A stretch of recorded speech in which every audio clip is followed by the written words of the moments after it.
Ito, ang mga funny one in a billion moments in NBA history. Simulan natin ng i-foul ni Sabonis ang kanyang sarili. Pulls it back out, does Monk. Gives it another go. Sabonis. Where was the... Look at this. Look at the space between the bodies. Daig mo pa nag-flop, buti na lang effective. At buti na lang walang flop sa videong ito. Target. Yep. If they can get it, they can get it to him. Young. Instead, they'll go inside. Throw up. And he got it. He got it. He got it. I don't believe it. A.J. Griffin at the buzzer. Panoorin naman natin ang double defender fake mula kay Trae Young. That's right. Great gifting. Oh my goodness. What are you doing? Wala namang virus yan. Bakit hindi nyo dikitan?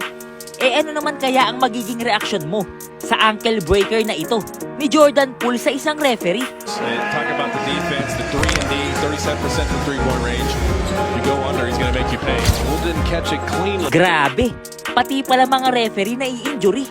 At saan ka naman kaya makakakita ng halos identical move ng dalawang player sa isang play?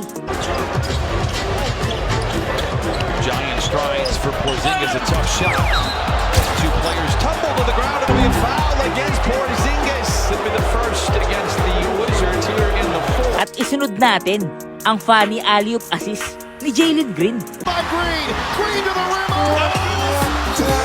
He was going to... Yeah. You didn't know. Oh my God.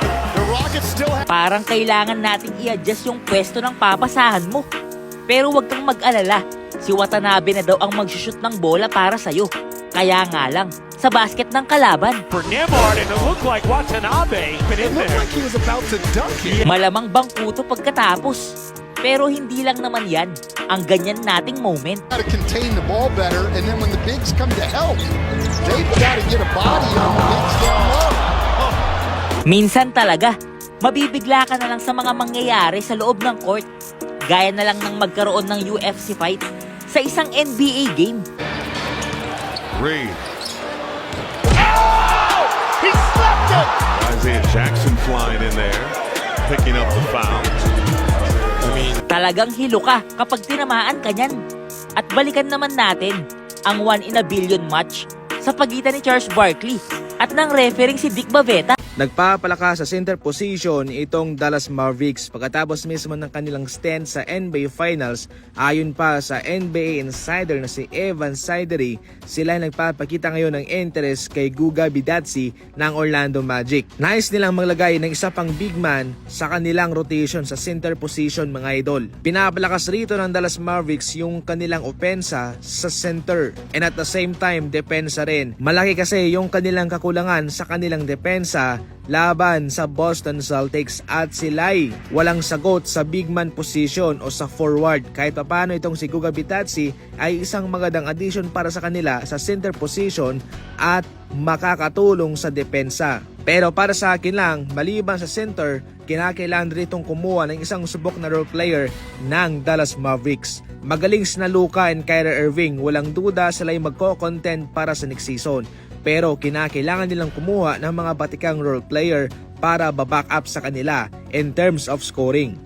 Samantala, heto ngayon ang nilulutong posibleng malaking trade ng Golden State Warriors. Sa pinakalitas na impormasyon ni Anthony Slater, wala nang ginawang offer ang Golden State Warriors kay Klay Thompson. Naka-frozen yung kanilang negosasyon. Ibig sabihin nun, walang pag-uusap na nagaganap. Well, heto naman ang isang malaking posibleng blockbuster trade na kanilang gagawin. Yung sasahurin ni Chris Paul na 30 million sa next season ay non-guaranteed. Pwede naman yung gawin ng Golden State Warriors na partially guaranteed o fully guaranteed. Yun ay kung sakaling gagamitin nilang matching piece yung kanyang sweldo sa kanilang trade na gagawin. Heto yung catch dito mga idol. Supposed to be, yung araw na magiging guaranteed yung kanyang sahod ay sa June 28.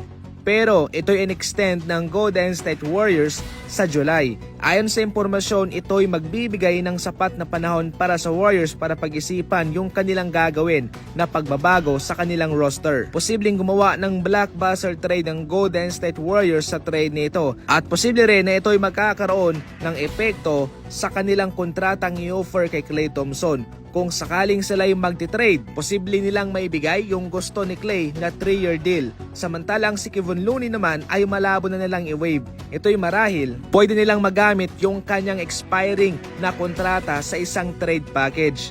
Oo mga idol, hindi nila i-waive itong si Kevon Looney, pero mataas rin ho ang tsansa na ito'y kanilang isasali bilang isang missing piece sa kanilang trade package na gagawin. At kaya sa kabuuan, ito'y isang blockbuster trade itong kanilang pinaplano. Supposed to be mga idol, ngayong buwan magagarantid yung sahod ni Chris Paul, pero ito'y kanilang in-extend sa July. Ibig sabihin nun, nakasentro ang kanilang trade package kay Chris Paul, samantalang itong si Looney ay posible nilang isalpak bilang pandagdag sahod. Somehow, maraming target ngayon ang Golden State Warriors at kaya wala pa tayong clue kung sino ang kanilang tinatarget. Pero para sa inyo, sino kaya ang kanilang gusto? Mag-comment lang.